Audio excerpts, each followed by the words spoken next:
Ladies and gentlemen, let's go. Where Brooklyn at? Where Brooklyn at? Where Brooklyn at? Well, actually, I live in Delaware now, so does that make me a Delawarean? Sing it, girl.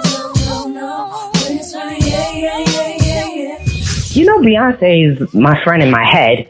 They my people sometimes, too. Yeah. I mean, be true, man. You know, when I was a kid, I had an imaginary enemy. Like, does that make me crazy? Life as P, presented by Say What Radio. Hey y'all, how y'all doing? This is Life as P. I'm your host, Phoenix Ash, and we all on quarantine. Basically, the whole world, it seems, is struggling to get through this pandemic. Some people more than others. I unfortunately have had a family member or two who have suffered from COVID-19. However, I'm blessed enough to say that they have survived it. But it's very scary when it hits so close to home. I took my daughter to the store with me for the first time in like what feels like forever. And I only took her because I had a mask made for her.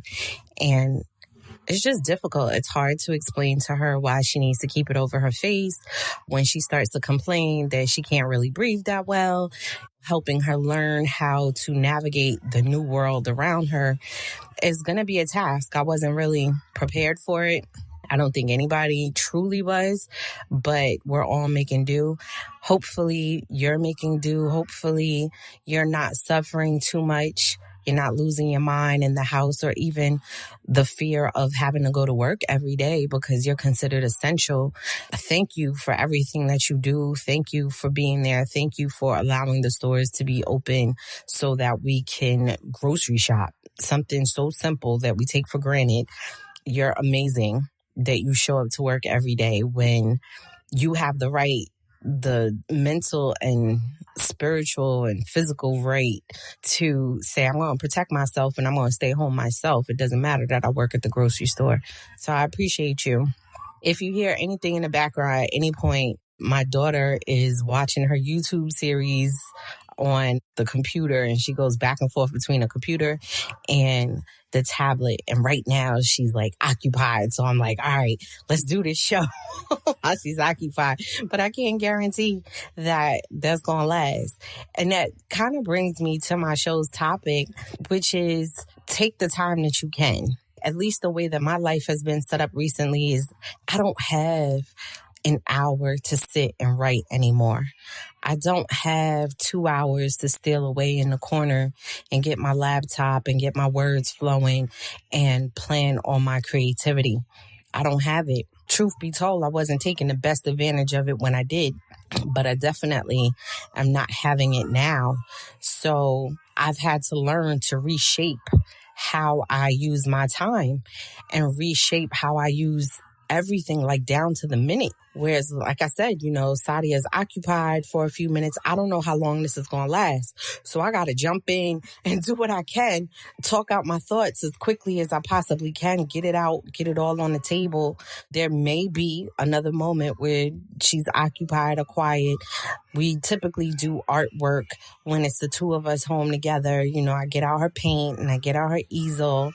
And if you follow me on Instagram at P Writes, or sometimes I put it on Twitter at P Writes, or even on my Facebook, Phoenix Ash, you'll see that I sometimes post her toddler art because sometimes she makes these pieces that absolutely amaze me because of her attention to detail. And for someone else, it may be something really simple, but me, I'm amazed when she asks me what size to make the eyes, or what should I do with the hair, or what color should I make the dress. And she's 4 years old and she's my only child. So I don't know the speed of development. I don't know if normal, not normal, whatever, but I'm still amazed. So you'll see that I post that. But we need to take the time that we can. Someone very close to me was talking to me yesterday, and I was talking about how I'm trying to get my life together. I got all these pending books. I have at least 4 that's supposed to drop for the remainder of the year. I have a series that's coming, and I intend to do the entire series this year. However, I'm not sure if more than 3 books of the series is going to make it out this year, just because I have to reshape my time and I have to be flexible. I have to be able to pivot and be like, okay, this is what my plan was for the year. However, something like a pandemic threw me for a loop, changed priorities, changed plans, changed structure. It changed my structure. So I have to be able to pivot. I can't be so stuck in a rut that things aren't working the way that I plan that I can't move forward, because the goal is really the plan. That's really the plan. I plan to attain that goal. So the way that I was going to attain that goal is not the best for me right now. So I have to figure out another way. And that for me is reportioning my time. Like I said, I don't have chunks of an hour here or an hour there. I used to be able to ask my daughter's father, can you watch her for an hour so that I could go ahead and write? And particularly because we're going through, I can't even say a separation, it's a divorce at this point, but particularly because we're going through this process and we're in the middle of a pandemic and we're trying to figure out how to save our individual coins as well as maintain the household, because we still live together right now. It's been really difficult to ask for that time because we're not always happy with each other. That's why I'm getting a divorce. So, you kind of like, all right, thank God my daughters Gigi and Pop Pop watched her last Saturday so that I would be able to finish up one of the books that I was working on. Thank God that they did, because I actually was able to finish. I'm just waiting for stuff to come back from my reader. I had to do everything that day. So I had some hours that day. It couldn't just be, oh, I have time to write. I had to plan out my day and say, okay, I'm going to write from this time to this time. And then from this other time to this other time, I'm going to do some house cleaning. I'm going to do all the things that my daughter loves to help in.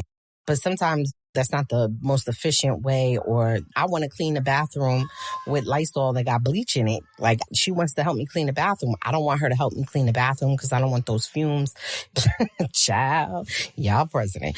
Anyway, I'm like, I don't want them fumes up in her system. He probably going to try to convince me that it's going to cure her. But nah, that's right. She don't need to get sick in the first place. She wants to jump in and cook, and I have to think of dishes that are safe because, like I said, she's only 4 years old. So I have to think of dishes that are safe for her to put her hands in and for her to experience, where she doesn't want to babysit the oven or babysit the stove.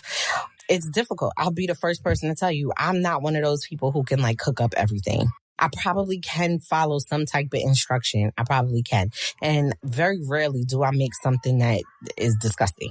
Most times you can eat it. It tastes very, very good. It may not even be that pretty, but it tastes very, very good. But, which I love the fact that she wants to cook because it's helping me become a better cook. It's helping me become more consistent. It's helping me learn how to follow instructions better, pay better attention, to try to think of more creative things that her and I can do together. However, with limited time, sometimes I just want to hurry up and do what I know, put it together and make it available for her. So when I get a couple of hours, the gift, because those few hours that her Gigi watched her, that was the first time I had more than 2 hours to myself in months. No lie, months. So I had to portion everything. I'm going to cook. I'm going to clean. I'm going to write. I'm going to record. I'm going to put together a marketing plan. I'm going to contact the people that I pay to help me. I'm going to interact. I'm going to do everything. I'm going to wash clothes. I'm going to vacuum. All those things I try to squeeze into the few hours. But it's what I have to do. I no longer can say I'm going to take this half a day and do X. This half a day going to have to be X, Y, Z, ABC. It's just how it is. And it may be temporary, it may not be. Maybe I'll figure out more efficient ways to do things. Maybe I'm one of those people who, if you learn how to go someplace and then somebody says, oh, I know a shortcut, you got to show me that shortcut 6, 7 times before I remember how to take that shortcut, or before that shortcut actually works for me.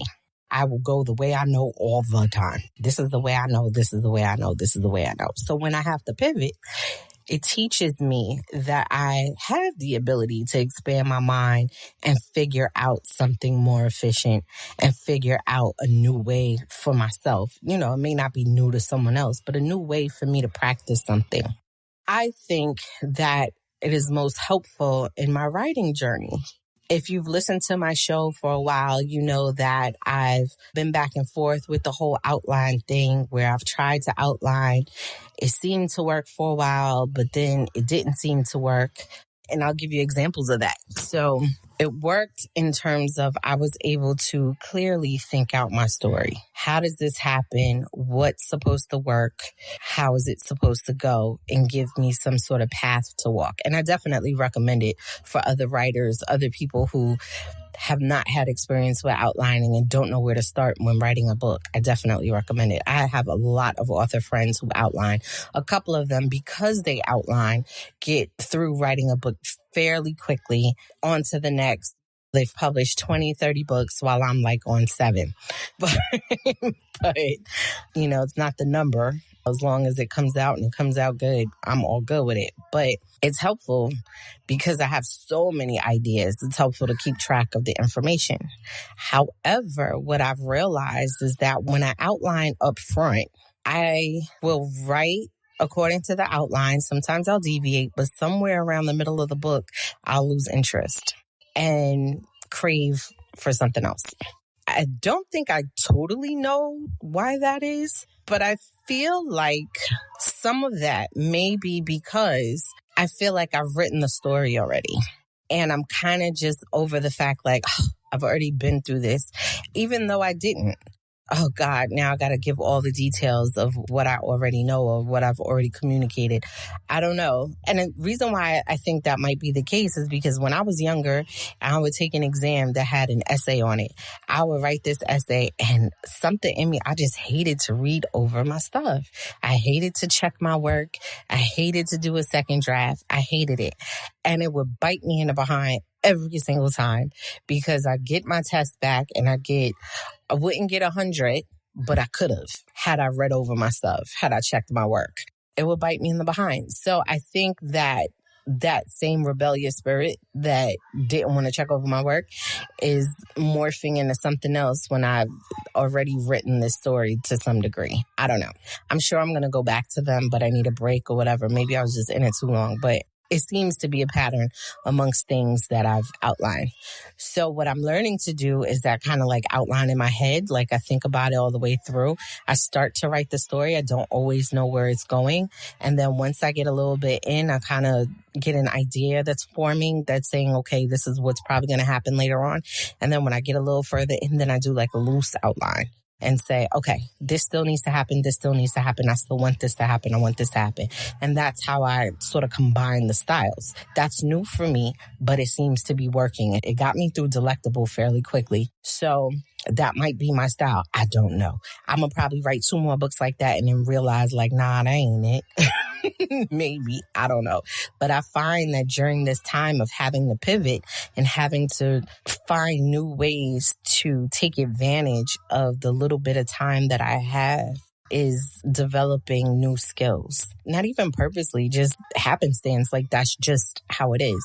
I've seen so many memes and so many things like, oh, if you're not learning a new skill during this time or whatever, like, yo, if you are learning to get out of bed during this time, God bless you. If you're learning to lay in bed and get some rest, God bless you. So I'm not one of those people who are like chasing, like, I got to learn how to do something else or whatever. It's just, I just got to learn what to do with my time. I got to learn something else. I can't be so inflexible or so rigid that I cannot pivot, that when the world changes, I'm stuck. I'm screwed. I don't know what to do because it is with my time that I create. It is with my time that I go out and earn money. My time is what I spend with my child. That's my greatest currency. So I have to constantly learn how to manipulate my time, how to reuse it, how to multitask in it, or how to focus in it. Sometimes it's not even about multitasking. If I just take the time to focus on one particular thing, I'm working on not multitasking the time that I spend with my daughter. And I know that for some parents, that probably sounds crazy. Like, what do you mean you're multitasking the time you spend? I'm like, look, sometimes I do need to multitask, right? So I spend time with her, but I need to cook dinner. So those are the dinners that she can help with. So yeah, that's multitasking. But sometimes she wants me to play Go Fish. Sometimes she wants me to do a beanbag toss. While I'm awaiting my turn, I don't need to check my phone. I don't need to check how well the marketing is going. I don't need to update my outline. I don't need to take notes from my story. I need to focus on her. But it's like double dutch because, like I said, sometimes I do need to multitask. Sometimes I do need to include my time with her when we're washing dishes together, when we're cleaning the house together, when I figure out how to let her help me. We wash clothes together. Oh my God, do she love to wash clothes and take clothes out the washing machine, put it in the dryer. You know, that's us spending our time together. But I have to figure out additional ways. So this time for me has been an eye opener in terms of the things that I executed in my time and the ways in which I executed them. Not all of them were the most efficient or most beneficial to me getting things done. So I don't know if this makes sense to anybody out there, but we have to figure out how to be flexible in how we do things. Not necessarily learning new things or shutting things off our plate. If that's what you're doing with this time, that's great for you. But I urge you to really think about how we can manipulate our time and make it more useful and more purposeful for not only us, but the people around us. How do we be intentional about when we focus and when we multitask, and not let the fact that we think we need to be either or in that from moment to moment lead us, but let us be the intentional and say, what am I going to do with these moments? Okay, I'm going to do this. And for the people who have organized minds, y'all probably like, what's she talking about? But anybody who got a mind like mine that is all over the place, that I need to be intentional about what I do, because sometimes I look back on the time and be like, why was I multitasking during that time? Like, none of those things were things that had to be done in that moment, except for the fact that I needed to spend time with my child, that I needed to be present, that she needed to know that I was listening to her, or that I was aware of what she was doing or what she was watching, or that I laughed at her joke, little stuff like that. So I don't know. I'm being more intentional with like just even shopping for her. I was looking at some stuff. She's growing. So foot is growing. I need to buy some sneakers online, and just taking the time to say, come here, look at this. Do you like this? Come, let's look at the list. Do you like this? You need a new book bag. Let's look at this. Which one do you like? That was something I needed to do for her. I needed to purchase something for her, and I could have did it real quick and just found something on my phone, but I needed to spend time with her. You know, unfortunately, my day job considers me essential, so I don't get a lot of hours with her during the day. So I need to figure out how the couple minutes that it's going to take me to shop, those are a couple minutes that I can also give her. So we got to do it together. And I'm sure there's a lot of things that I have to figure out how to pivot to make sure that it all gets done. Because, you know, the world can change again and something else can throw me for a loop. And I'm not a fan of being knocked off my rocker. So I need to keep my steady. So I got to repurpose my time, realign my mind, and learn new ways to do things. That's where I'm at. Where are you? What are you doing? Have you learned new ways of doing things? Have you found something else? You know, I'm sure there's somebody out there who's like, girl, I stopped putting stuff on the stove and started cooking with XYZ, and now things. So remember when people discovered the crock pot? That was like life changing for like working mothers. Oh, I put something in the crock pot in the morning. It was done when I came home. I feel like times like these is when people be like, yo, let me make use of that. But anyway, I urge you to think about what it is that you can repurpose and realign so that you are not crumbling during this time. I don't want you to crumble because we've got stuff to do and this is going to pass. And I want to see how extraordinary you're going to be.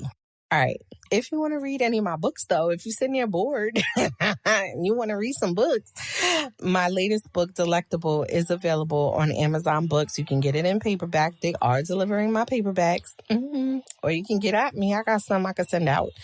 It's also available on Kindle. Soiled Sheets as well as Cookies and Crumbles are both available on Kindle as well as Amazon Books.